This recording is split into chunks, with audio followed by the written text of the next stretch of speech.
Here's the room, and it's empty and waiting for us, as promised. Navia is such a good person. Now that the serial disappearances case has been solved, no one's going to come after us for anything. Even without Silver standing guard, we can just completely relax. Why don't we stay and rest up here for a while? Even machines in Fontaine need to stop and recharge now and then. Oh, come on! This place isn't that bad. Besides, how often do we get to stay in an actual base? Oh, fine. Remember that detective story Paimon read before? Well, the author is about to release a new book, so Paimon wanted to buy it as soon as it came out and have a quiet place to read it. Yippee! Then it's agreed. Come on, let's get some sleep. We'll need to be up first thing in the morning to get in line and buy a copy.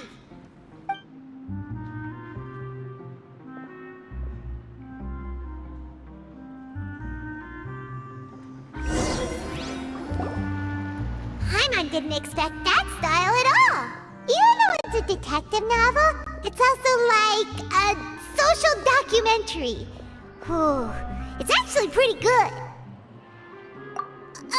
No! Paimon just spends a bit more time sleeping than you, that's all. Excuse me, but do you know if the Traveler and Paimon are lodging here? Huh? Who are you? Paimon doesn't recall seeing you before. Wait, you're not here to give us trouble, are you? A blonde traveler and a chatty little fairy. Whew, looks like I found the place. Good thing I asked the Spina di Rosula. Seems they sent me the right way. Hey, what do you mean by chatty? Paimon's always careful not to talk too much. Most of the time, anyway. It's an honor to meet you both. I was sent from the Palais Mermonia. Monsieur Nourilette wishes to see you. It seems he has something important to discuss in person. Nourilette? He wants to see us again already?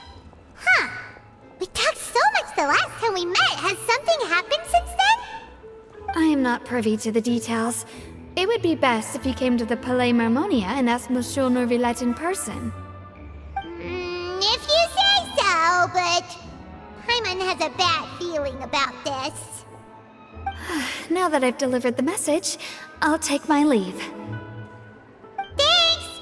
We haven't left the room for a few days, so we'll head over once we've freshened up a bit.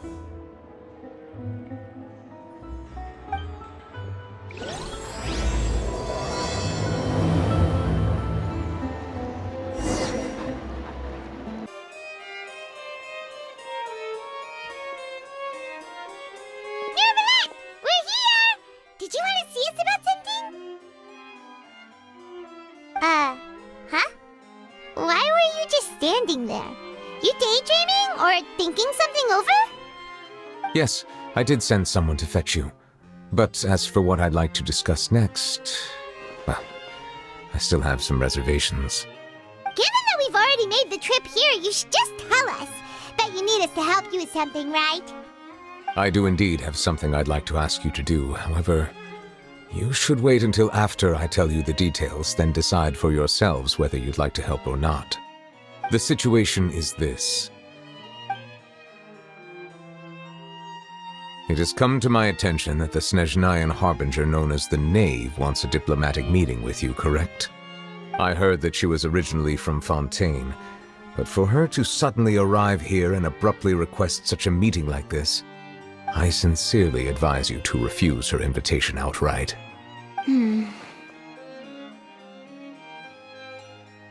I'm sure you're aware that her purpose is most likely related to Child's recent predicament. We convicted one of the Snezhnayan Harbingers in a court of law, but we have yet to provide any form of detailed report on the matter. This does indeed provide an opportunity for Snezhnaya to put pressure on us. I believe we should adopt an evasive stance until we can provide a proper explanation and have a preliminary plan on how to deal with the matter. No, we shouldn't. I think we should agree to the meeting. Oh? Well, you see, we are the ones that owe an explanation. if we keep putting off the meeting, it could easily result in the problem escalating, right? It's like a fight between two friends. If they don't agree to see each other and talk in person, isn't it possible that the friendship could end entirely? Though diplomatic relations between Fontaine and Snezhnaya could be considered as friendly, it is only superficially so. You wouldn't go so far as to say that our nations are friends, as you did in your example. It was just an analogy. An analogy, okay? Moreover, even if we were to talk in person, if we don't have sufficient information prepared, it is quite possible the result wouldn't be restored relations, but a complete falling out. I don't think we should overthink those possibilities yet. Even if the logic of the divine is not immediately apparent, its wisdom will only be revealed with time. Besides, you'll be at the meeting. If any problems do pop up, you'll have no problem navigating them. I must clarify that interacting and communicating with people outside of court is not my cup of tea. It seems you think too much of me. But more importantly, when did I agree to join the meeting with you? You mean you won't come? No, that won't do. I can't go to the meeting alone. You have to accompany me. I must take you with me. Lady Farina, could there be something else regarding this matter that is being kept from me? No, not at all. Look, I am the Hydro Archon of Fontaine, Focalor, the god of justice who is loved and adored by many.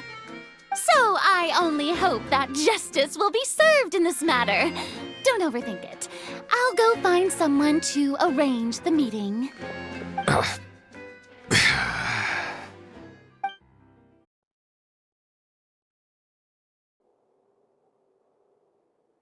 Though it could officially be considered a diplomatic conference, I prefer to see our meeting today as an ordinary tea party. I assume you see it the same way, Miss Farina?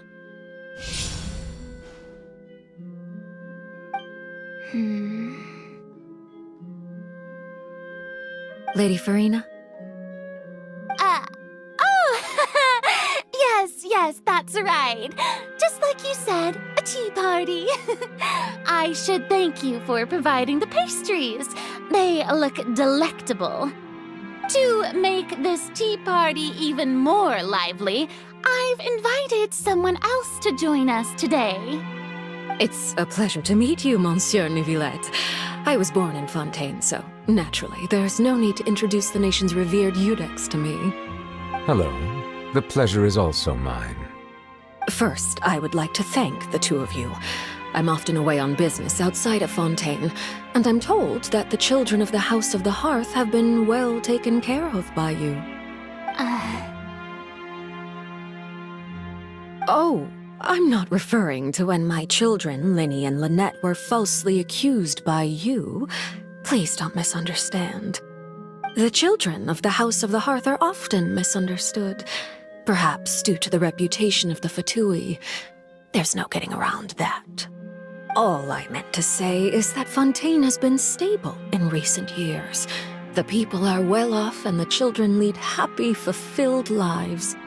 That is something truly worth cherishing, and no one wishes to disrupt such peace. Now then, you have come regarding the matter of child, correct? Well, yes. It appears the ever-busy Eudex Neuvillette doesn't wish to waste time with diplomatic pleasantries, and hopes that we can get straight to the point of our talk. Yes, as you surmised, understanding child's situation is indeed one of the goals of this trip. As we are both diplomats from Snezhnaya as well as Fatui harbingers, Child and I have always been colleagues.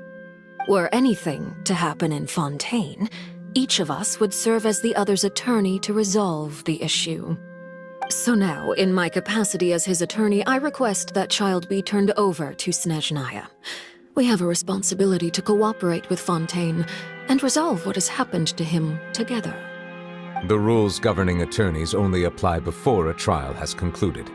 Since a verdict has already been rendered, we see the case as settled. I apologize for being unable to grant your request. An outright refusal. Very well. I respect all the rules of Fontaine's courts, just as I respect you as Chief Justice. Okay, why don't we back up a step? You don't need to transfer Child to us. I only request to enter the Fortress of Meripede to see Child and confirm his condition. It's not like you couldn't even manage to fulfill a simple request like that. Right, Miss Farina? About that. The Fortress of Meripede has always been completely autonomous. Even we have no authority to interfere there, and diplomatic issues do not suffice as an excuse. However, if you absolutely must confirm the situation of the Harbinger, I have a proposal.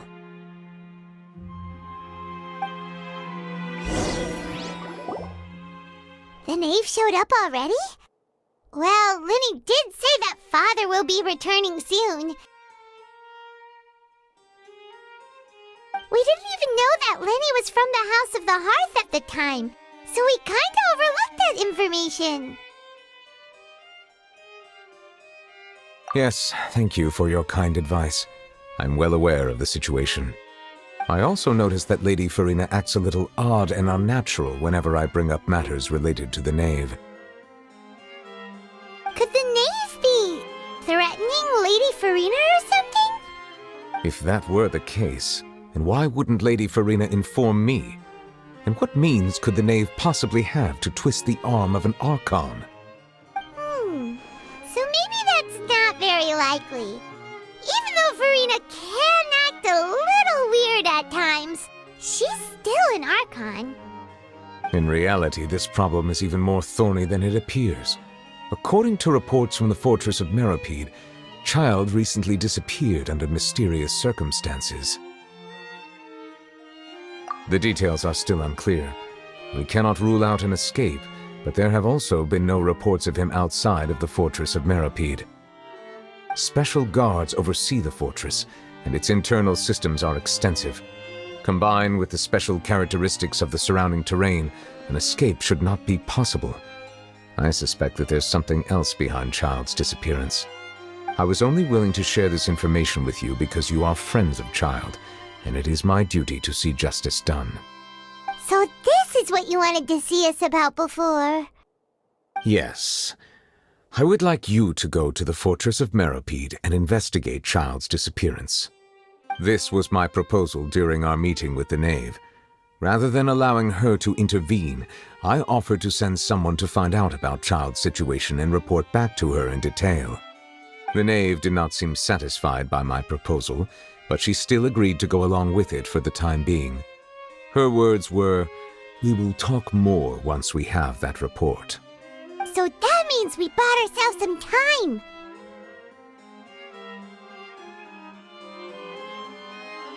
Firstly, you're already acquainted with Child. Your eyes may discern relevant details there that others would miss. And secondly, is the consideration of the unique nature of the Fortress of Meripede. Isn't it just Fontaine's prison? I would not define it so crudely. The Fortress of Meripede is not affiliated with the court system of Fontaine on paper. It has always existed as an autonomous entity.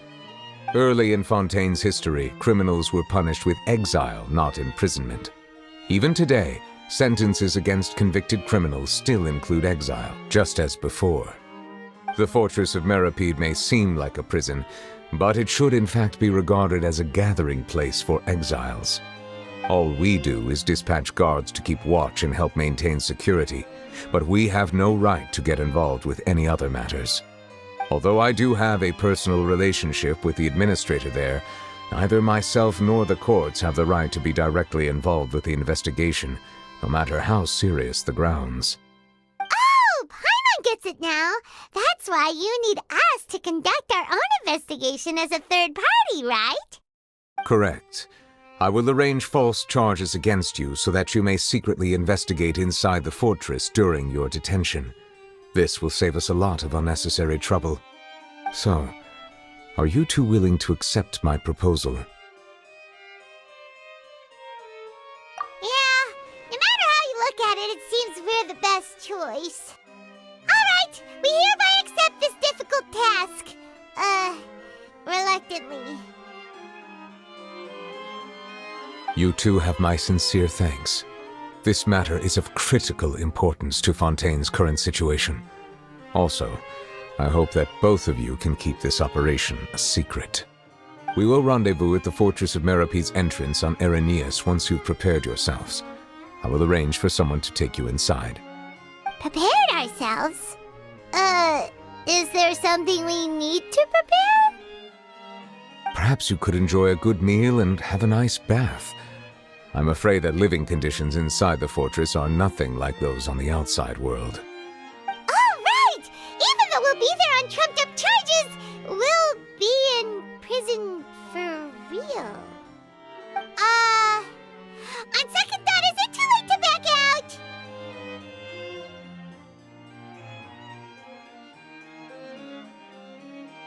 Please do not worry. Since you are sacrificing both your time and quality of life for the sake of delivering this report, you will be compensated according to the highest standards permitted to legal staff, regardless of the outcome. Now that's more like it! Come on, traveler, let's go eat the best meal we can find! We'll eat so much that we won't need to eat another meal for a whole month! You're a treat. Are you leaving now? In that case, please take this cake as a token of my personal gratitude.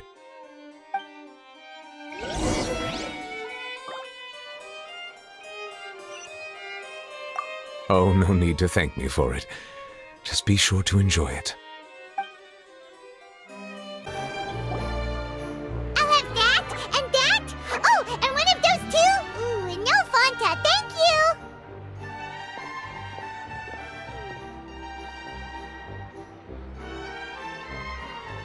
That cake was pretty good. But as soon as Paimon remembered that we were about to go to prison, Paimon's stomach suddenly became completely empty! Now that Paimon thinks about it, we've always been super careful ever since we arrived in Fontaine. Just to avoid breaking any strange laws here. But here we are, about to willingly send ourselves off to the Fortress of Meropide. Maybe this is what they call fate. Let's just try our best to investigate everything quickly once we get there. Paimon doesn't want to stay in prison too long.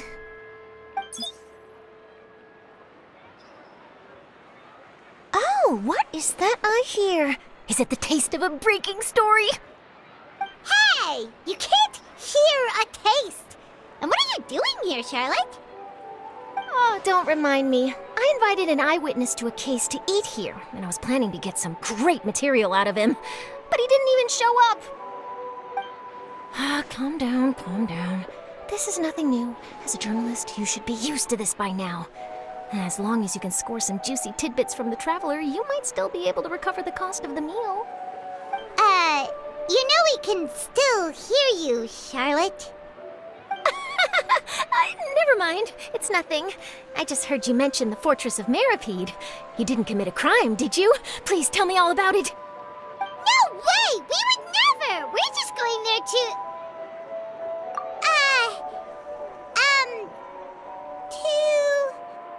Oh no, Paimon almost forgot that Neuvillette told us to keep it a secret! Huh? You're being arrested for that? Oh, but now that I think about it, I suppose that's not completely unreasonable.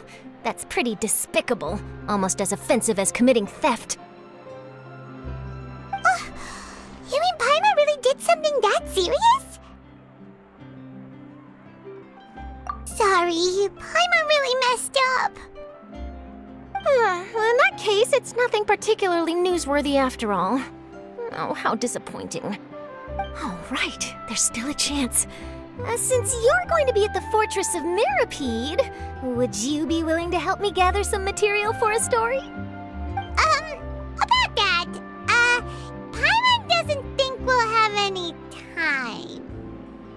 it's nothing difficult. All you have to do is think of a way to get some time face-to-face with the warden of the fortress. He was awarded the honorary title of Duke in Fontaine. Sounds really cool, huh?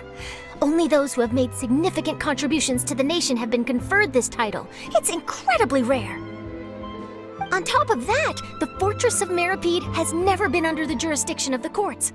Practically nobody, including journalists like me, knows anything about the person in charge there. Oh, if I could write an exclusive article about him, I bet it would sell a boatload of papers. You make it sound easy, but it really depends. Of course, I wouldn't ask you to do it for free, so this meal is on me. All right, you got a deal. We'll do anything you want. Then it's settled. The food should be here any second, right? Huh? Wait, just how much did you order?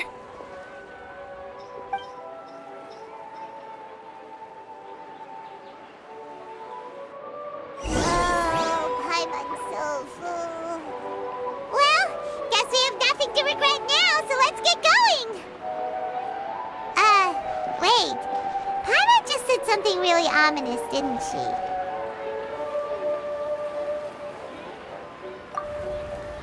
I had no idea you could eat so much. That didn't go according to plan. Please, please, don't... I had no idea you could eat so much. That didn't go according to plan. Please, please, don't forget about the material for my news article. All right, Nervalette, we're ready. Is this where the entrance is? You have come, just as promised. Yes, this is the one and only entrance to the Fortress of Meripede from Irenaeus. Careful. You may want to step back a bit. Ooh, so you have to go down from here? Is the prison underwater? Utilizing both the barrier of the water as well as the fear humans have of the depths, the Fortress of Meripede is naturally the perfect place to confine and guard criminals. But do not worry. It is not nearly as frightening inside as you may think. You will see for yourselves once you are down there. Paimon hopes you're right. Don't know about you, but just thinking about being at the bottom of the sea like that gives Paimon the heebie-jeebies. Oh, and there's one more thing. I mentioned that I have had personal dealings with the administrator of the fortress, Wriothesley. He's a very shrewd fellow. Yeah, we heard about him too. He's that Duke, right? Correct. He is the highest-ranking manager of the underwater prison. Even though you are going there to investigate at my behest, it would behoove you to avoid any confrontation with him or any of his subordinates. The Duke rarely ever leaves the Fortress of Meripede, but that does not mean he is not privy to all that is happening inside and outside the fortress. He is quiet, but not unaware, so please bear that in mind. All right, it's about all the time that we have to talk privately. I'm counting on you two. Don't worry, we won't let you down. Good. Madeline! I'm here, Monsieur Nervalette. These two are the newest convicts, I presume? Don't worry, they won't escape on my watch. Like we would try. Please follow me, you two. I'll process your paperwork for entering the Fortress of Meripede.